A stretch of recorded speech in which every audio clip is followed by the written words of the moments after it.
Okay guys, sana muli mapagpalang umaga, tanghali, gabi po sa inyo lahat. Sana po ang lahat ay nasa mabuting kalagayan at ligtas po sa anumang kapahamakan. Saan man po kayo dako ng mundo, naroroon ako. Pumuli ang inyong lingkod, Maestro 21 TV. Sa ating video ngayong araw na ito mga kalingap, tayo muli po ay magbibigay ng ating panibagong kuro-kuro, komento, opinion at reaction tungkol nga po dito sa lumalawig na usapin tungkol po sa EDSI or lalo na nga po itong kay Baby Beyonce. Okay, so sa mga nagdaang araw mga kalingap ay maraming mga nasabi, maraming usapin ang pinalabas tungkol po kay Baby Beyonce. So ngayong araw na ito o sa mga sa kanya po naman pong Facebook account o TikTok account mga kalingap ay nag-post din po itong si Baby Beyonce at tila baga ito ay sagot sa mga baser. Okay? Sagot daw po niya ito sa mga baser at ito naman po ay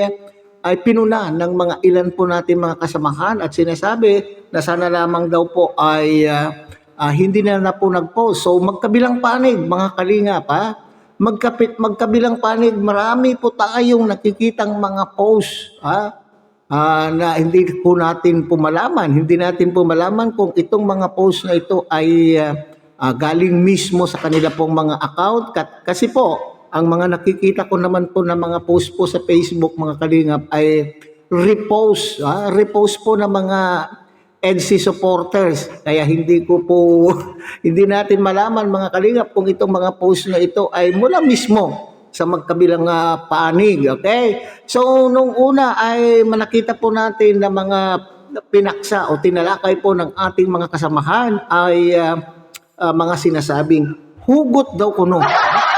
Mga hugot po ni Baby Beyonce. So, pag sinabi nating hugot, kanino kaya po ito? Kanino po ipinapatungkol ang mga hugot na ito? O sa sarili ba niya? O mayroon po ba siyang particular na tao na pinatutungkulan sa kanya pong mga hugot? Pero, ito naman po tayo ngayon ay sa ating palagay ay pinatutungkulan po niya dito ay yung mga baser. Itong ating pong tatalakayin ay para bagang mga post na ito po ay naka-address o patungkol po sa ating mga baser. So yan po yung ating tatalakayin ngayong araw na ito mga kalingap. Pero bago po yan, tayo muna po ay magbibigay po guys sa ama at founder po ng Kalingap, Kuya Bal Santos Matubang. At ang kilikin po natin atin na vlog, Kalingap Rob. At siyempre, kung bagong silip lang po kayo, bagong dating lang po kayo sa ating munting channel, sana po ay inyo rin pong tangkilikin sa pamamagitan po ng pagbibigay niyo po ng like, share, and subscribe. At tuloy, pindutin na rin po ang notification bell. At nang sa ganon, tayo pa rin po ay magkita-kita at magsama-sama sa susunod pa pong mga reaction videos na ating gagawin. Likewise, mega love shout out sa ating mga kasamahan po dyan sa Karepa, Kalingap Reactor Partners, sa pamumuno po yan siyempre ng ating Presidente Javier De Leon aka Birador. At sana po ay suportahan din po ninyo ang ating mga Kalingap Partners, Kalingap Charity Vloggers, lalo na po yung mga nariyan po sa iba't ibang Kalingap landing pad na mayroon po tayo sa ating bansa. Okay, so mga kalingap, nariyan po sa ating sa ating pong monitor ang mga naturang post po ni Baby Beyonce at basahin nga natin at bigyan po natin po ng komento o kuro-kuro, opinion ang bawat isang comment mga kalingap. Okay? So yung una po riyan mga kalingap nakalagay po diyan, walang susul na nangyayari dito. Okay? So ibig sabihin po pala mga kalingap ay hinihinala maaari yung mga nambabas maaari mga kalingap ay nakita po may nakita pong mga komento itong si Baby Beyonce na para bagang pinapalabas na nasusulsulan. So ibig sabihin itong si Beyonce ay mga taong nasa paligid ni Beyonce ang nagsusulsol sino po yung malapit na tao na nagsusulsul po kay Baby Beyonce sapagkat maaring itong iniisip po ng mga baser na kaya po ayaw na po ni Baby Beyonce ang ituloy ang love team ay sinasabi siguro maaring ito ay nasusulsulan. Nadadala po itong si Baby Beyonce na siya po ay nagdesisyon na hindi na ituloy ang love team nang dahil sa mga sulsol. Di ba malinaw po mga kalingap, kaya nga po siguro medyo nawalan po ng ganang ituloy po ni Baby Beyonce ang naturang love team nang dahil din po sa mga komento, nang dahil po sa isang convo na nakita po sa GC, na lumabas po sa GC na nilalapa po itong si Baby Beyonce at kung ano-anong paninira at kung ano-anong hindi makain ng aso. Sabi nga ni Tatay Beran mga kalingap, kung nabasa po niya yung convo na yun, ay sinasabi po niyang kung ano-ano daw po ang sinasabi po kay Baby Beyonce na hindi nakakain po ng aso. Yan sa kachismisan po ninyo, mga chismosang numero uno itong mga taong ito. Tapos sa ating pagkakaalam mga kalingap ay karamihan po yan ng supporters, mga viewers po na walang magawa, ay kaya po nandito tayo sa YT ay tayo po ay naghahanap ng kaligayahan. Pero bakit ganito naman po ang ginagawa? So alam natin na itong mga ito ay may mga edad na rin, mga magulang din na alam po nila kung ano ang damdamin ng isang magulang, pero sadya po yatang may nunal ang mga labi. O kaya ito yung mga tinatawag na, alam po niyo yung yung malaking lizard ba yun?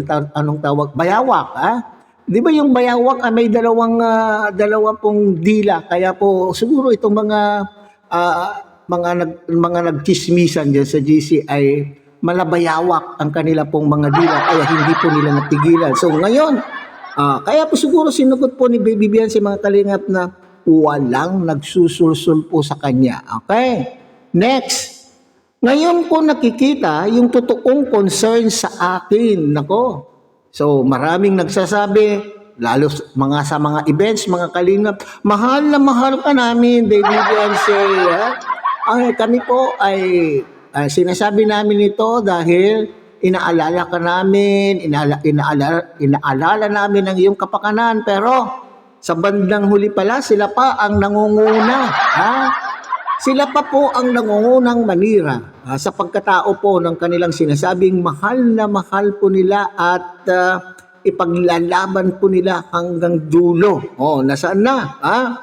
Next, mga kalingap, hindi nyo pwedeng diktahan ang damdamin ko. Ngayon, dito ako nagdadalawang isip mga kalingap kung anong ibig sabihin ko dito ni Baby Beyonce.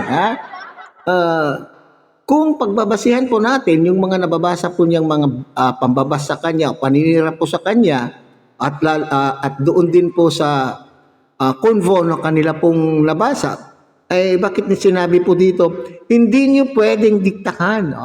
Mayroon ba kayang nagdidikta kung sino po ang gugustuhin? Sino po ang gugustuhin po nitong si Baby Beyonce? Kung ano po ang kanya pong nasa loob ng kanyang kung sino po ang nakatago sa kanya pong puso, meron ba kayang nangingialam diyan mga kalingap? Okay? Huwag ako ang patikimin nyo. Huwag ako ang patahimikin po nyo yung gumagawa ng mga issue. Tama? Sino kaya yan, mga kalingap? Parang may naglalaro sa isipan ko.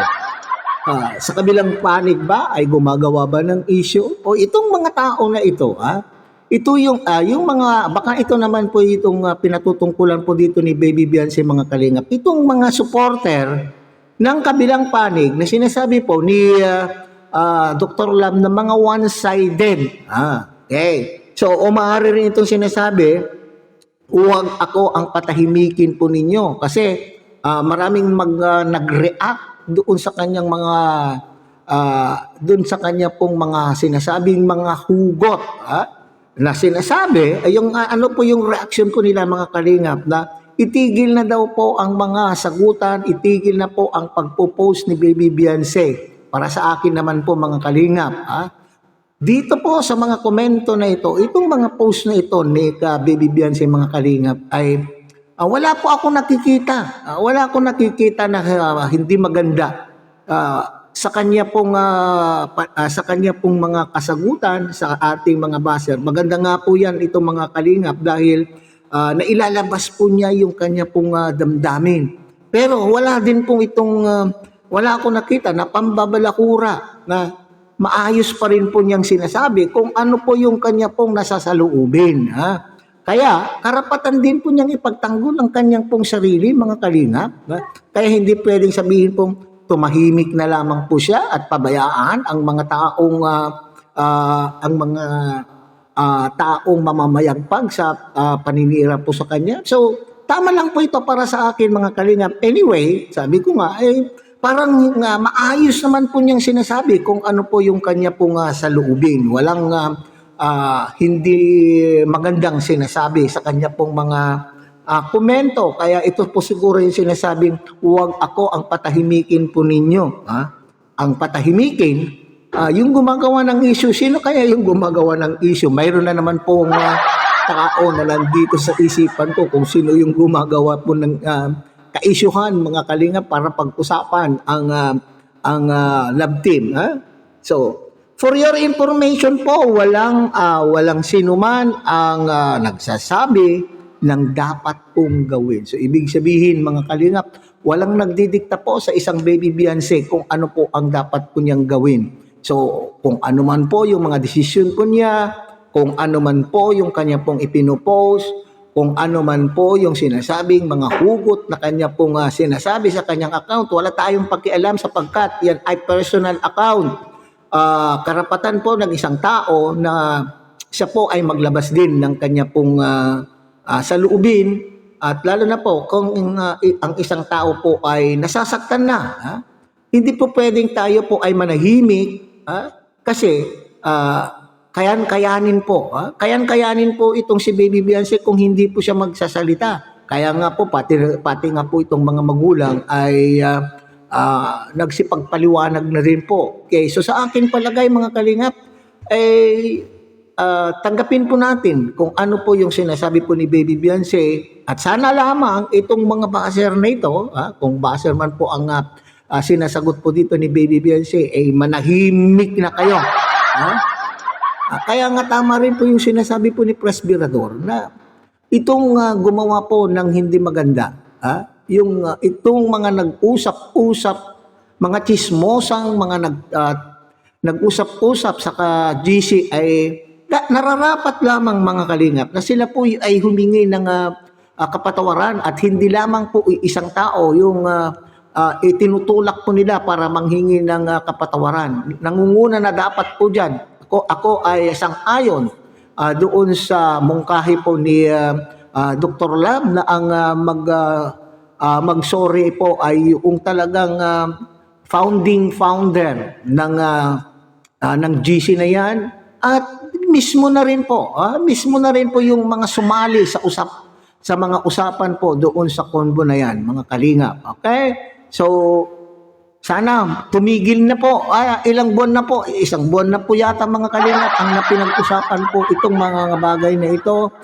Sana lamang po ay makaisip po ang bawat isa na tumigil na. At sinasabi po dyan, mga kalingap, ni Baby Beyonce, huwag ako ang inyong patigilin. Yung gumagawa po ng issue po ang patahimikin po natin. Okay? So hanggang dito na lamang po, mga kalingap. Ulit ang kilikin po natin Kuya Bal Santos Matubang, Ate Edna Vlog, Kalingap Rab, at sana po inyo rin pong tangkilikin ang munting channel na ito sa pamamagitan po ng iyong pagbibigay ng like, share, and subscribe.